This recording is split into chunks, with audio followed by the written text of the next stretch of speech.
What about the 18-game regular season? I'm a fan. You are? I want that. I want the 18-game regular season. You're looking at a guy that once played for the Jets, and we had 7 preseason games. 7. And let me give you a good one, Graham. I was a rookie. We were playing the Houston Oilers in Alexandria, Virginia, in a preseason game.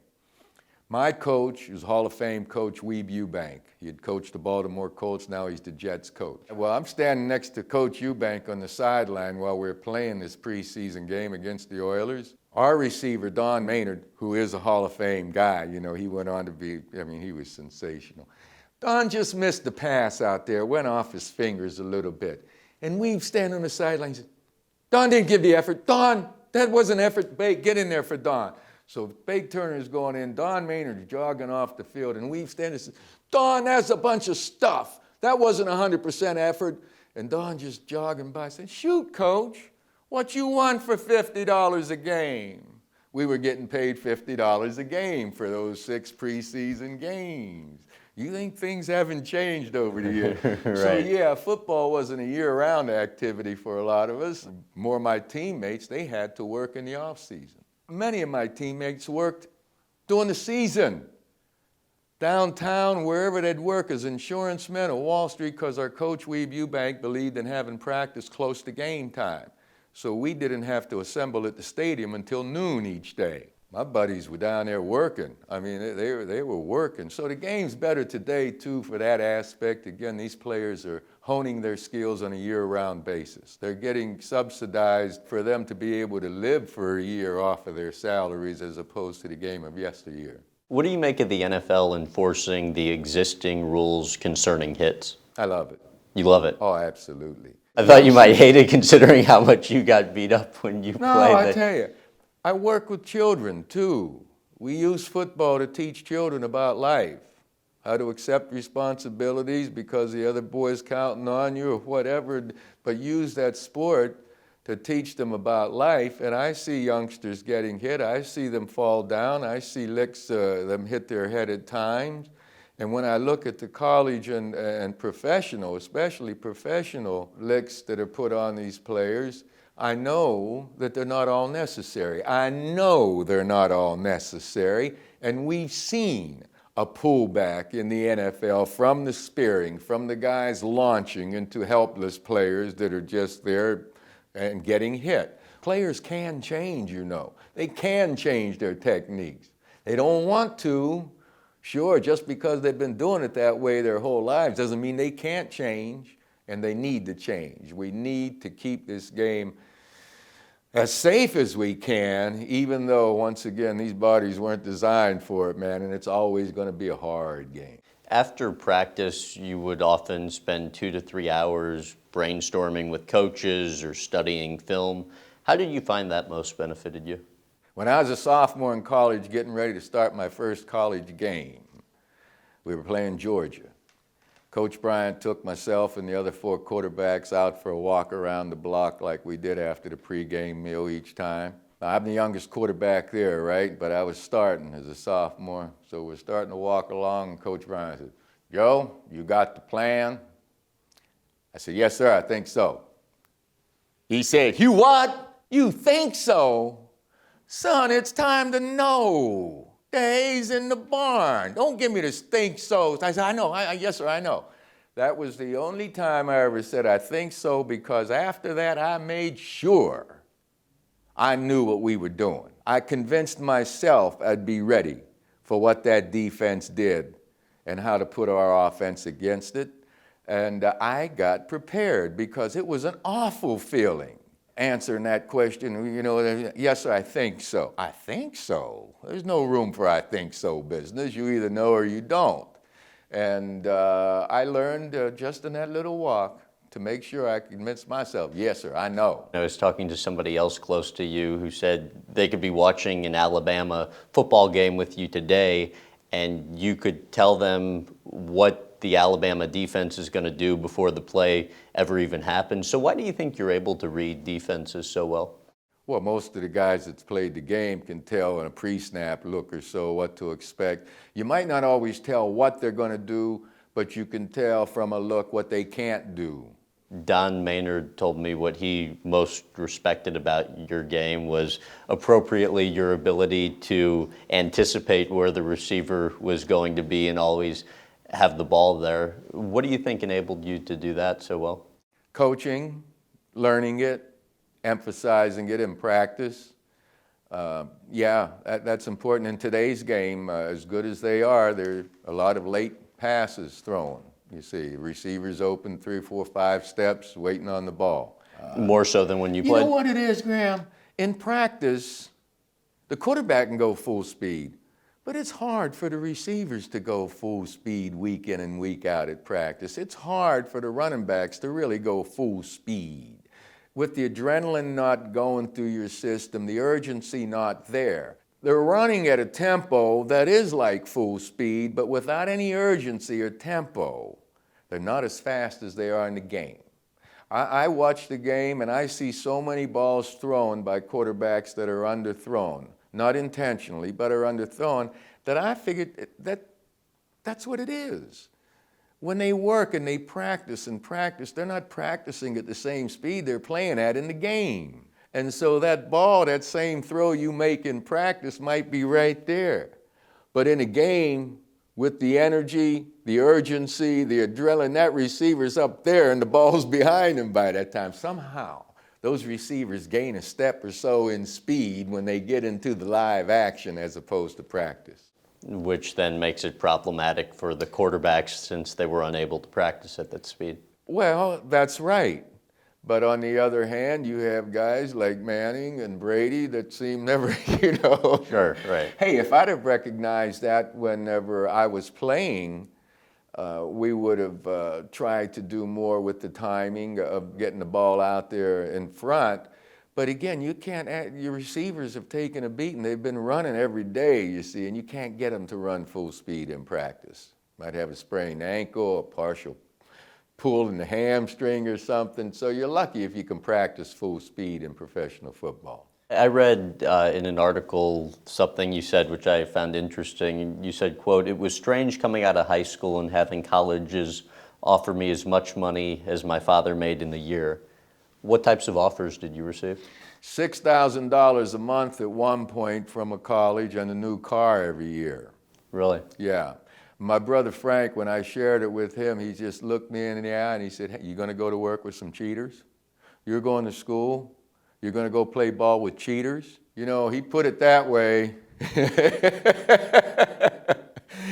And my dad was making $5,100 at the mill, you know. I mean, the steel mills, it was good work, but it just wasn't that kind of money. But that, it was family input again. My brother Frank brought that business up about going to be a cheater. I guess if they didn't want the money that bad, then I didn't need it, you see.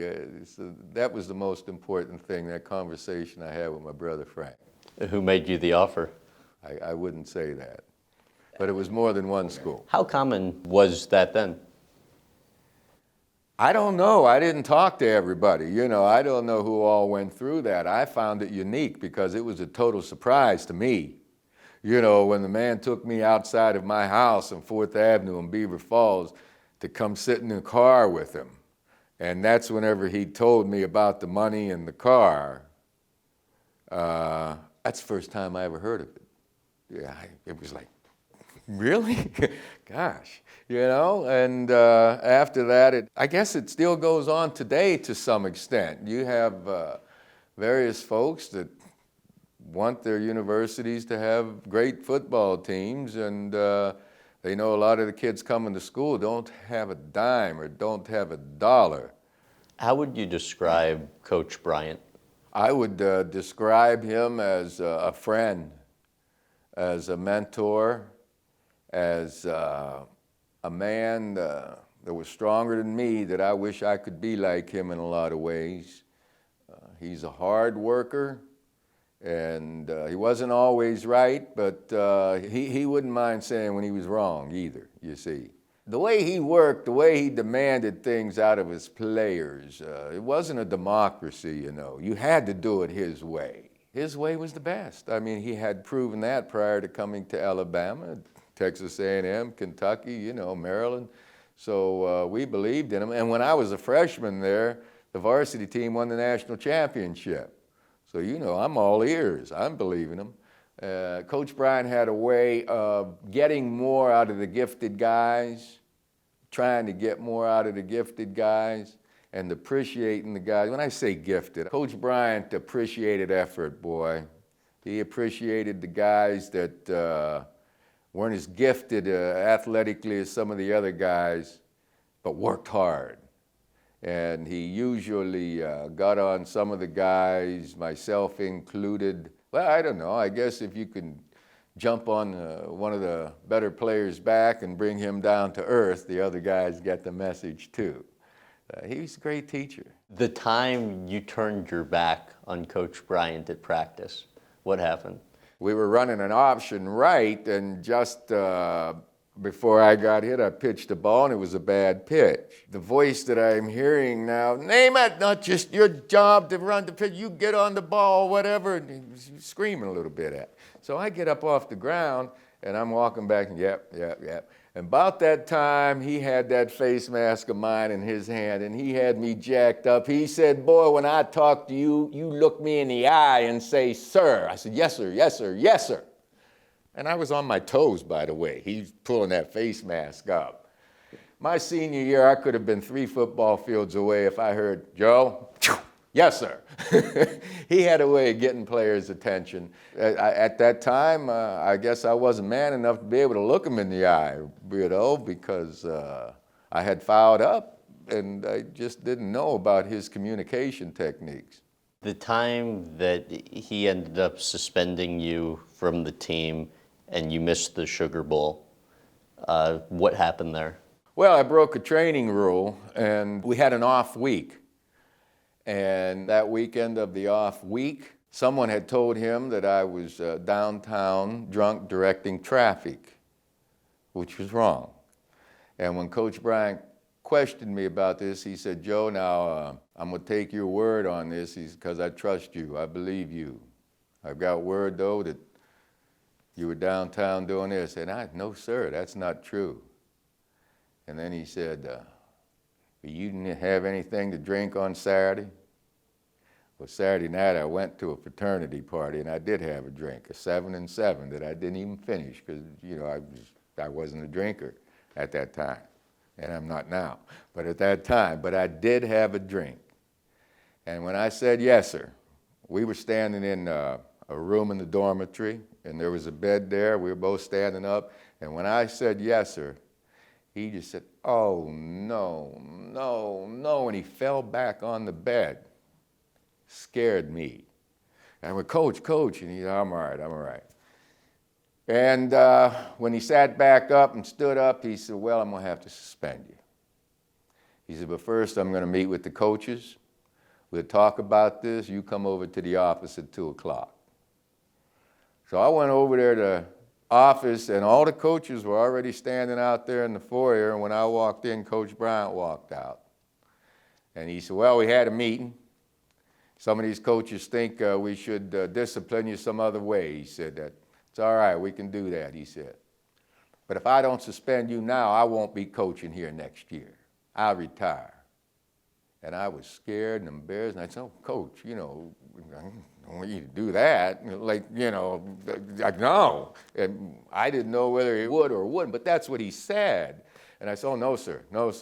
He said, all right, then you accept the suspension. I want you moved out of the dorm. You move over to another dorm, and then you behave yourself for the next 4 months or whatever. You can come out for spring practice. I said, oh, yes, sir, thank you. And that's what happened. Super Bowl III, the Colts, the Jets.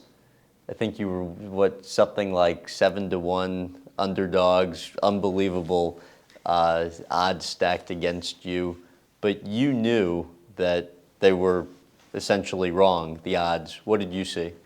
Well, first of all, we did hear how we were going to be beaten up badly by the Baltimore Colts. The Colts were the best-looking team we'd seen up to that time. Well, who cares? No one, these guys, we know better. The reason we knew better is you have that one-eyed monster, the camera, that you're looking at and studying the opponent and studying yourself. we would see things on film that we felt like we could deal with, that we could handle, that we could beat. We had one of those offensive lines that over the last 5 games of the season, I don't believe they committed a penalty or had a broken assignment. We didn't hurt ourselves a great deal.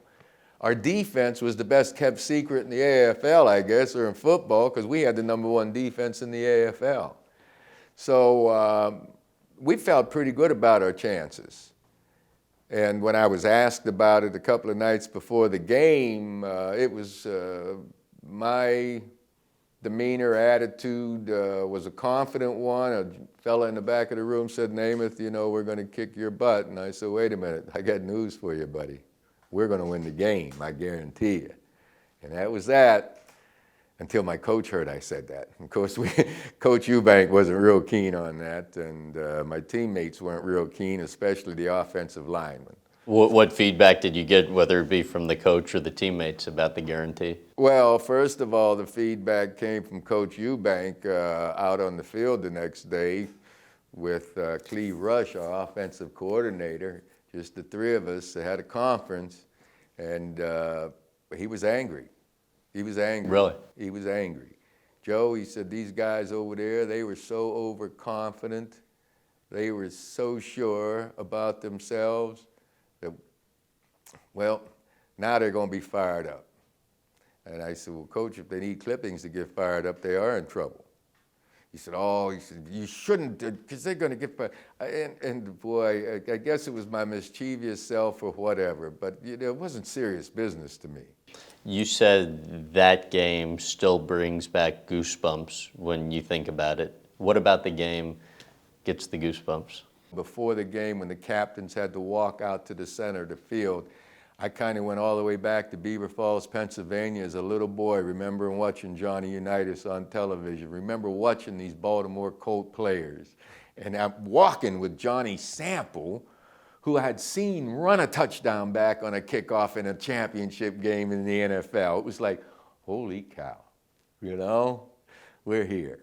And that was cool. A New York Times Pulitzer-winning author wrote, quote, "With one gesture, he saved the Jets, saved the AFL, and set the wheels spinning along the road to merger." Your thoughts on that? I'm thrilled that I was there with that team. We did it, But that's not about the team, that's about you specifically, that quote. Maybe it is specifically, but I'm about team. I wouldn't have done crap if I didn't have my center up there, or Boozer or Snell, my teammates. I wouldn't have even been a professional player if I didn't have Coach Bryant or Larry Bruno helping me along the way, getting myself together. It's a reality that life is a team effort to me, see, and I learned that through sports. Without you, do you think there would have been the AFL-NFL merger? Without the AFL winning the Super Bowl, there would have probably still come a merger, but not the same way that it came, and not the same way things were divided and split up. I mean, Al Davis, of course, who owns the Oakland Raiders, he didn't want to merge at all. He was happy the AFL was there. Now we can compete on our own with these guys. But the other owners... And he credits you, too. Well, hey, I was a part of it. He was a part of it. And before me, those other AFL guys that used to get those basketball checks at the end of the week. I call them basketball because they bounce. We had 3 original New York Titans on our team when we won the Super Bowl. And that was so special to see where those guys came from the inception of that league to being champions over the NFL, because we weren't accepted by the players, the coaches, or the fans of football until we won. We weren't accepted as equals. The 68 AFL championship game. At some point during the game, you were at the bottom of a pile and you hurt your finger a little bit. What happened? Well, first, in the first quarter, I got hit in the head, whether it was the ground or somebody hit me, where I saw gold and I was discombobulated. It worked out well. We won, but that was a tough one because of the head injury and the painful thing of the hand. It was Oakland was mean and they were tough. When the finger was just dislocated, I'm on the ground and I feel this pain, and Dan Birdwell, defensive tackle for the Raiders, is jumping up and down right over here. He said, "Hey, Joe, look, you broke your finger, you broke your finger." And I went, "Oh, no." I turned my head. It was third down anyway, so now it was fourth, so I ran off the field and gave it to the trainer, Jeff Snediger, and he just got it back. And How bad the finger look? well, it's still kind of a little bit swollen. I only looked at it one time. That was that first glance on the field when it was pointing the wrong way. I didn't have the nerve to look at it after that. Any reservations to going back out there on the field with the state of your head and everything that had happened? No, it was still a time that you played if you could. There was no doubt. Had to try. I was going to do it, yes. In another Jets-Raiders game, I think it's the same player, Ben Davidson, hits you with a cheap shot that leaves you, I believe, face down in the turf, and by the time you finally get up, you, I think, start walking towards the Raiders sideline, presumably thinking it was your own. How much pain were you in with that one? Well, you know, when you get your head hit, you do see some different lights, and it takes a while to get squared away again. But on one of those licks, I had a broken cheekbone. It's one of the great pictures I've ever seen. I was doing some news work one time in sports, and I go to the Oakland Raiders office, and they had this wall of a 12-foot wide, 20-foot high picture of Ben Davidson horizontal in the air with his forearm, of me flying in this direction with my helmet out here and my jaw like that. That's the picture they put up in their office, in their foyer. Damn, made me feel good about beating them then too when I saw that picture. The 1969 Denver Jets game, tackle Dave Costa nailed you, helmet into your rib cage. What do you recall? It was beautiful. It was absolutely one of the finest hits ever. Really? I mean, I was just picture perfect with form, throwing that long ball downfield, and he left the ground about 3 yards over there, and he was horizontal, and that helmet hit me in the solar plexus, and my body bent over his helmet, and he just carried me back to the ground and drove me in there, just landed right there. And it was a wonderful hit. I couldn't breathe, took a while, but it didn't leave any lasting injury. How's your body today? Great. Pretty good. Real good. Real good. You know, I guess I could complain about a lot of things, some little things and all, but knowing how I feel and knowing how much more I have ahead of me, I try to keep up with my instrument, so to speak. What pain, if any, do you have today that ties directly back into those football days? None, seriously. None of them are real painful. I've had some from time to time, you know, but they've not been debilitating. I know guys that are worse off than I am, football players and all. I do have artificial knees, and I maintain some work on my neck and spine. My shoulders have healed, wrists have healed. You know, I've healed up well, so I don't like to complain. And I'll go back to my family. You know, they never wanted to hear me complain. I guess I know things could be worse. You've had the opportunity and spent time with so many luminaries over the years. After all, I think it was written that you were the biggest thing to hit New York since Babe Ruth. And I was interested in just mentioning a few names and getting you to recall a memorable story from each individual. The first one would simply be Mickey Mantle. Oh, man. First time I met Mickey Mantle, now you got to understand, I love baseball. But I'm in a tavern just off First Avenue and 49th Street in Manhattan. I knew the night manager is running it, so I'm over at the bar and we're talking. And he says, "Joe, you like baseball, don't you?" I said, "Yeah." He said, "Did you ever meet Mickey Mantle?" "Oh, no, man, are you kidding?" He said, "How about Whitey Ford?" I said, oh, I love that guy, watch him pitch, yeah. No, I've never met him. He said, how about Billy Martin? Did you ever meet Billy Martin? I said, no. Well, he just took my arm. And we walked over about 20 feet, and the three of them are sitting in a booth there. And he was buddies with them, so they knew him. And he took me over there and introduced me to them and sat me down, and those guys, I was a rookie at the time, so they could have beaten me up pretty good verbally, Okay. But they were such stars. I was really, I couldn't believe that I'm sitting there with the real Mickey Mantle and Whitey Ford and Billy Martin. See, I watched baseball. I like baseball. And it turned out those are three terrific guys. Uniquely different in each way, but friends.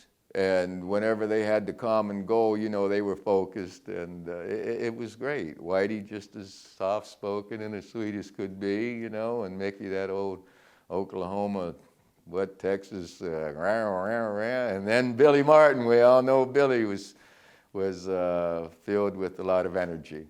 How about Johnny Carson? Oh, boy. Johnny, it was like me or anybody else at times. Johnny was the best. The Tonight Show and how he worked that. But I know Johnny away from work. We used to visit occasionally groups of guys over at his apartment. Mr. Werblin and he, again, were tight, and there were some parties over at his place, or he'd come up to a couple of taverns that we'd hang out with. And Johnny was just Johnny. He was sweet. He was nice, except whenever we were drinking. Some guys drink and they get a little bit mean and tough, and some guys stay mellow. Johnny used to get tough. Really? Tough. I saw him slap our linebacker one night at this party in his apartment, when Johnny told you think you're tough, huh? You think you're tough because you're a football player? Whack. Ralph stood there. Ralph Baker, thank God. He was our linebacker from Penn State. Ralph did not react or whatever, oh, come on, man, let's come on. And so everything cooled down after that. And, the next day or two, Johnny was a little sad of that. But sometimes when some of us had too many spirits in our body from the bottle, we don't behave in a way that we're proud of. How was guest hosting The Tonight Show? Oh, man. I didn't know what I was getting into, of course. It's one thing to watch The Tonight Show or shows on television and then go sit behind the desk and be the person that's doing the interviewing. I didn't even know what questions to ask. Naturally, Freddie the quarterback helped me out with those things, and we were all prepared. How are the nerves? At that time for the show, different, certainly. They were the kind I didn't like, the nervousness, because I didn't know if I was 100% prepared. I wasn't convinced myself. I knew I was in new territory. I knew that I had no background in there. I just went along with the flow. So the nerves were uncomfortable initially, but once you get going, it's all right. Anytime there's doubt, that adrenaline rush can be negative. But when you're confident, you can utilize it in a positive way. How about Frank Sinatra? Oh, boy. First time I met him, he called me Broken Knee. Broken knee? Broken knee. Mrs. Werblin and Mr. Werblin, the president of our team, had been to dinner, so they decided to take me over to Jilly's night spot. And Jilly Rizzo had a nightclub tavern. The best ribs in town, or the second best ribs, a couple of places. My other buddy had good ribs too. But we walk in the place, and just sitting right here is Frank Sinatra and Jilly. And I'm trailing Mr. Werblin, Mrs. Werblin, and they greet like they were, they were old friends. I mean, they were really old friends. And Mr. Werblin turns around to introduce me, and before that, Mr. Sinatra says, "Hey, Broken Knee, sit down here." So it went on from there, and I was, all ears. I just couldn't believe where I was. And over the years, I'd had the pleasure of meeting Barbara and being with Mr. Sinatra and some other places and occasions, sitting with Frank and Dino Dean Martin is a wonderful experience. I loved working with him and visiting with him. That was part of my life that I never dreamt I'd experience, being able to meet these people that I had watched over the years and finding out how genuine so many of them were. How about Elvis Presley? Boy, one of the highlights in my life, Elvis was performing in Las Vegas. Big fan of yours. Oh, I was a big fan of his, you know that, and was lucky enough to go backstage. Well, I had my father with me, and my dad and I went backstage, and they let us into Elvis, his dressing room, and there's Elvis and a couple other people. Well, I had met Elvis prior to that, so I'm introducing Elvis to my father, and I tell you, he made my dad feel so good. Mr. Name It this, Mr. Name It that, come here, sir, sit down. Sat down on the couch with him, and he and my dad must have talked 15, 20 minutes, just the two of them. It was wonderful. It was wonderful. If it's possible, I became even a bigger fan of his. How about when Muhammad Ali was on? One of the greatest times ever, with George Siegel, I might add. And It was uncomfortable, wasn't it, or no? it turned out to be uncomfortable because Muhammad was going through the military situation because of his religion, refusing to do battle, of course, which he justified. And George had just finished a movie where there's a nude scene in it. And so we're talking, doing the show. I don't know whether it was Dick or myself that asked George about the nude scene. And so George is talking about, well, we're doing this, pop, pop, pop. And I'm looking, and Muhammad's very quiet, very quiet. So Dick asks Muhammad something about this, and Muhammad says, wait a minute, I'm a Muslim minister, and you're talking about nudity and sex here? And at that point, yeah, let's take a break, folks. We'll come right back to you, The 1966 Sports Illustrated feature that was done on you, and I'm sure you've read this before, but it goes, it is Joe Willie Namath at play, relaxing, night timing, the boss mover studying defensive tendencies of New York's off-duty secretaries, stewardesses, dancers, nurses, Playboy bunnies, actresses, shop girls, all of whom make life stimulating for a bachelor. He poses a question for us all. Would you rather be young, single, rich, famous, talented, and happy, or president? You remember reading that? I think I remember who wrote it, and I actually became a little hostile with him because we didn't know he was doing an interview. Okay. And we started out over at, anyway, we started out on 51st Street or so and went to another joint. Dan Jenkins, was it that wrote that? Maybe, I believe so. And I was taken back by it because I didn't realize that this was going to appear in print. The things we were discussing. And in Sports Illustrated of all publications, right? I just didn't know at the time. And so I learned, I had some hostility there for a while, but I know resentment is not healthy, so I've been able to shake all of that for the most, all of it. But at that time, I was really upset, man. I couldn't believe that this guy was writing all this stuff. We don't talk that way to people. He put a quote in there that you said, I don't like to date so much as I just kind of, run into something. Well, it's making plans. At that time, locking yourself into a situation without, certainly with the lady, without having a love working for the two of you. No, plus I had work to do. I never knew when I was going out or I wasn't going out at night. I had to get things done first, and usually I'd come home after practice and get the film work finished, and then I'd go out because, once again, we didn't have to be at the stadium till noon the next day. So even with 8 hours sleep, you could spend a pretty good bit of the night out and about. Sure.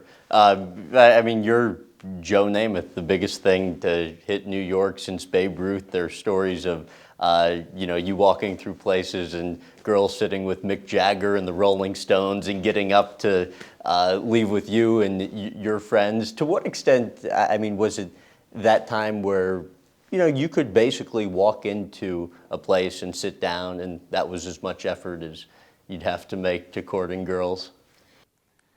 You almost start accepting it. You almost start thinking that's the way things are now. This is the way it is. It was a different lifestyle, certainly, totally different. And I felt like as long as I did my job, that the rest of it, the off-field activities and things, as long as it came after my work, that I should enjoy the life that I was living. And so I did get out and about. I was a healthy young man that appreciated the company of the opposite sex and a good meal. And I wasn't locked in. See, I hadn't committed to a lady. I'd never lived with a lady and didn't have that kind of relationship. So I was free to get out and about. Mike Bite told me a story about just one time, the only instance he can recall where the girl might not have been as attractive as you initially thought, and this was first season in the professional football, and you were supposed to go up to spend time with the owner, That's Sonny, a long but story, didn't end up making it. Tell you, the night before she looked great, but that next day, she was a different girl. Somehow our eyesight can get a bit fouled up whenever, I guess, we don't get enough sleep, or if we're drinking, we drink too much, somehow. But that was awful. That was an awful experience that we didn't know how to handle. We were too embarrassed, didn't want to make the lady feel uncomfortable, but certainly didn't want to take her where we were going. How did you work it out? It was clumsy. We kept getting lost. Didn't know where we were going. We were going to drive down to Monmouth Racetrack from New York. Now here's Mike from Birmingham, Alabama, and me from Beaver Falls, then Alabama. We didn't know where we were going, so it wasn't too hard getting lost. Right. We ended up spending hours on the road, then back to Manhattan. How often would there be drinking, partying the night before a game? Unless it was with the owners or with the team, there wasn't that kind of thing. At a home game, I'd go out to dinner or so, but there wasn't any partying. Now, when you talk about drinking, 3 or 4 drinks, that was not abnormal. I mean, I'm not talking about going out and getting drunk the night before a game. Okay. Maybe we did sometimes, too. It's my memory again that gets me. But it would be uncommon to be drunk or hungover on an actual game day? Absolutely. Okay. It's absolutely uncommon. To what extent does it bother you that there are stories out there about that it's kind of, people view that as part of your legend when in reality, as you're saying, it's not as much the case? Well, no, I'm not saying it didn't happen from time to time. I'm just saying it wasn't an issue and it wasn't influential on our physical conditioning at the time. At least we didn't think it was. We didn't know. How was your diet back then? I don't think any of us ever thought about what was in the food we were eating, because on game day, we'd have our pre-game meal, and all I'd have is coffee, maybe a piece of toast, and then chewing tobacco. Really? I was the guy that carried the salt shaker in the back pocket when we went out, on the apples, on the radishes, on the watermelons, you name it, man. Salt was wonderful. No one knew about the proper diets for athletes back then. They thought they did, but they didn't. We didn't know about how to get the body strong through weightlifting without getting tightened up, so professional football players didn't lift weights until the 70s. There were things we didn't know, and we're glad that they found out, for sure. I know guys that have had drinking problems that never gave it a thought because it was like a regular routine, and then the next thing you know, it is a routine, and you're doing it every day, and it starts to control your life and destroy it. So you have to find the strength to shift gears. When did you realize you wanted to stop drinking altogether? When my wife told me I needed to, when my daughter Jessica was just about a year old, I made a deal with my wife at the time that if I didn't stop on my own, I would check into a rehab place. Well, I was so terrified of a rehab place and what the consequences of notoriety in a rehab place might bring or feel like, that I knew I wasn't going to drink. And I was able to stop drinking and stay sober for 13 years. After getting an education this last time, I learned I was what you call dry drunk. Without the education and understanding alcohol and understanding the system physically and emotionally and just quitting with the strength and determination, that's called a dry drunk. You do need support. When I did get an education, it was joyful because not only did it help me spiritually, I saw people that I didn't want to end up like. I believed their stories, their help, and telling me what they're telling me. And it's a matter of shifting gears and carrying fear. I still have a fear for what that stuff does to me and what it could do to me. So every day I'm thankful, and I do say my little prayer to whatever God I choose, my God, and it helps. It helps. What's involved with ultimately overcoming the problem, the addiction? Well, I think sugar has a lot to do with it, for one thing. There's a whole lot of sugar in there too, and if you're constantly getting a certain amount of sugar, that could be part of it. But I think to me it was mental, it was emotional, and somewhat of an escape. Being able to shed responsibilities or being on stage as an athlete, as a ball player, and just wanting to say, forget it, let me, and that was a way of escaping some. What advice would you have for somebody who may be watching, who wants to stop drinking but is unable to stop? Get some help. Go see someone with Alcoholics Anonymous. You've got to want to do it, understand about it, understand what it is, and ask for help. It's like you ask God, grant me the serenity to accept the things I cannot change, courage to change the things I can, and the wisdom to know the difference. Those three things, every day that comes to mind, and it's solid, it's good.